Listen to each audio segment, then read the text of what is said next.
ফজরের নামাজের উপকারিতা জানলে জীবনেও আর নামাজ মিস করবেন না। আমি আপনাদেরকে অনুরোধ করব ভিডিওটি একেবারে শেষ পর্যন্ত দেখার জন্য। প্রিয় নবী হযরত মুহাম্মদ সাল্লাল্লাহু আলাইহি ওয়াসাল্লাম ইরশাদ করেন, কিয়ামতের দিন সর্বপ্রথম বান্দার নামাজের হিসাব নেওয়া হবে। যদি তার নামাজ ঠিক হয় তবে তার সকল আমল সঠিক বিবেচিত হবে, আর যদি নামাজ বিনষ্ট হয় তবে তার সকল বিনষ্ট বিবেচিত হবে। তিরমিজি শরীফ 278। অন্যান্য নামাজের তুলনায় ফজরের নামাজ আদায়ের গুরুত্ব অনেক অনেক বেশি, কারণ যে সময়টিতে সবাই প্রায় ঘুমের ঘোরে ব্যস্ত থাকে, সেই সময়টিতে আরামের ঘুম ভেঙে সকাল সকাল উঠে নামাজ আদায় করা সবার জন্য সহজ নয়। তাই ফজরের নামাজ আদায় করার জন্য এবং জামাতের সঙ্গে তা আদায় করা। প্রিয় নবী সাল্লাল্লাহু আলাইহি ওয়াসাল্লাম এই সম্পর্কে অনেক সাহাবীর কথা হাদিসে ঘোষণা করে গেছেন। 1 নাম্বার, জাহান্নাম থেকে মুক্তি এবং জান্নাত প্রাপ্তির সুসংবাদ।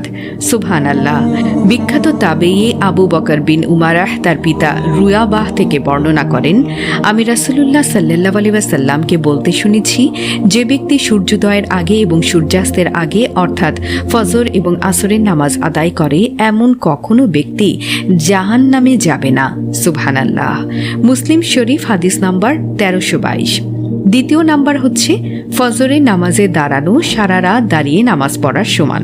হযরত উসমান ইবনে আফফান রাদিয়াল্লাহু আনহু থেকে বর্ণিত, রাসূলুল্লাহ সাল্লাল্লাহু আলাইহি ওয়াসাল্লাম বলেছেন, যে ব্যক্তি জামাতের সঙ্গে এশার নামাজ আদায় করল, সে যেন অর্ধেক রাত পর্যন্ত নফল নামাজ আদায় করল, আর যে ব্যক্তি ফজরের নামাজ আদায় করল, সে যেন সারা রাত জেগে নামাজ আদায় করল।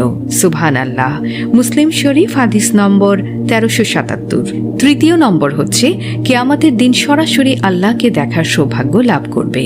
রাসূল সাল্লাল্লাহু আলাইহি ওয়াসাল্লাম বলেন, যে ব্যক্তি তার আরামের ঘুম ভেঙে তার ফজরের নামাজ পড়বে, সে ব্যক্তি কিয়ামতের দিন আল্লাহর দিদার লাভ করবে। বুখারী শরীফ হাদিস নাম্বার 573।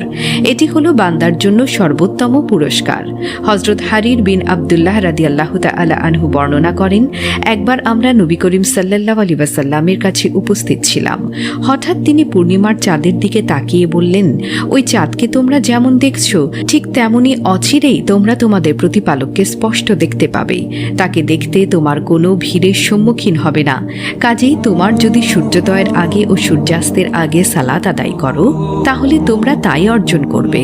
সুবহানাল্লাহ। অতঃপর তিনি বলেন, সূর্যোদয় এবং সূর্যাস্তের পূর্বে আপনি আপনার প্রতিপালকের প্রশংসার তাসবিহ পাঠ করুন।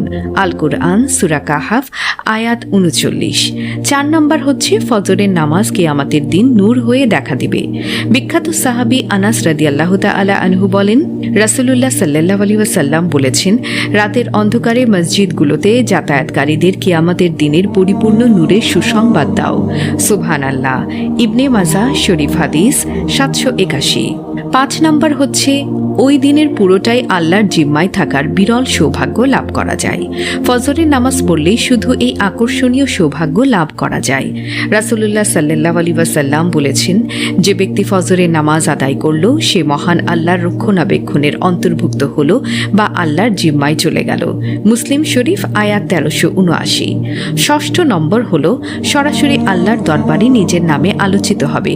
হযরত আবু হুরায়রা রাদিয়াল্লাহু তাআলা আনহু থেকে বর্ণিত, তিনি বলেন, রাসূলুল্লাহ সাল্লাল্লাহু আলাইহি ওয়াসাল্লাম বলেছেন, তোমাদের কাছে দিনে ও রাতে যে ফেরেশতারা আসে, তারা ফজর ও আসরের সময় একত্রিত হয়। যারা রাতে কর্তব্যে ছিল তারা উপরে উঠে যায়। আল্লাহ তো সবকিছু জানেন, তবুও ফেরেশতাদের প্রশ্ন করেন, হে ফেরেশতারা, আমার বান্দাদের কেমন রেখে আসলে? ফেরেশতারা তখন বলে, আমরা তাদের নামাজরত অবস্থায় রেখে এসেছি হে মাবুদ। যখন গিয়েছিলাম তখনও আমরা তাদের নামাজরত অবস্থায় পেয়েছি, আর যখন চলে আসছি তখনও আরামের ঘুম ভেঙে তারা নামাজ পড়ছিল। সুবহানাল্লাহ। বুখারী হাদিস 555। 7 নম্বর হচ্ছে পরিপূর্ণ এক হজ এবং ওমরা সোয়াব পাওয়া যায় যদি কোনো ব্যক্তি সূর্য ওঠা পর্যন্ত আল্লাহর জিকিরে শামিল থাকে।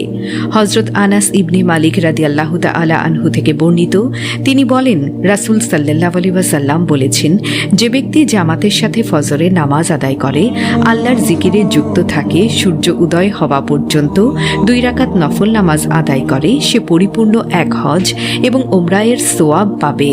পরিপূর্ণ শব্দটি তিনি 3 বার বলেছেন। এর গুরুত্ব আমাদের বোঝানোর জন্য। সুবহানাল্লাহ।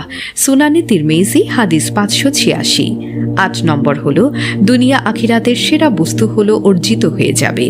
হযরত আয়েশা রাদিয়াল্লাহু তাআলা আনহু থেকে বর্ণিত, তিনি বলেন, রাসূল সাল্লাল্লাহু আলাইহি ওয়াসাল্লাম বলেছেন, ফজরের 2 রাকাত নামাজ দুনিয়া ও এর যা কিছু আছে তার সব কিছুর চেয়ে উত্তম। সুবহানাল্লাহ। মুসলিম শরীফ হাদিস নম্বর 1573। 9 নম্বর হলো মুনাফিকি থেকে মুক্তি পাবে। হযরত আবু হুরায়রা রাদিয়াল্লাহু আনহু থেকে বর্ণিত, তিনি বলেন, রাসূল সাল্লাল্লাহু আলাইহি ওয়াসাল্লাম বলেছেন, মুনাফিকদের উপর ফজর ও এশার নামাজ অপেক্ষা অধিক ভারী নামাজ আর নেই। যদি তারা এই ফজিলত ও গুরুত্ব জানত তাহলে হামাগুড়ি দিয়ে হলেও অবশ্যই মসজিদে উপস্থিত হতো। বুখারী শরীফ 2543। শুধু ইসলামের দিক দিয়ে নয়, বিজ্ঞানের দৃষ্টিতেও ভোরে ঘুম থেকে ওঠা শরীর ও মনকে ভালো রাখতে একটি গুরুত্বপূর্ণ ভূমিকা পালন করে।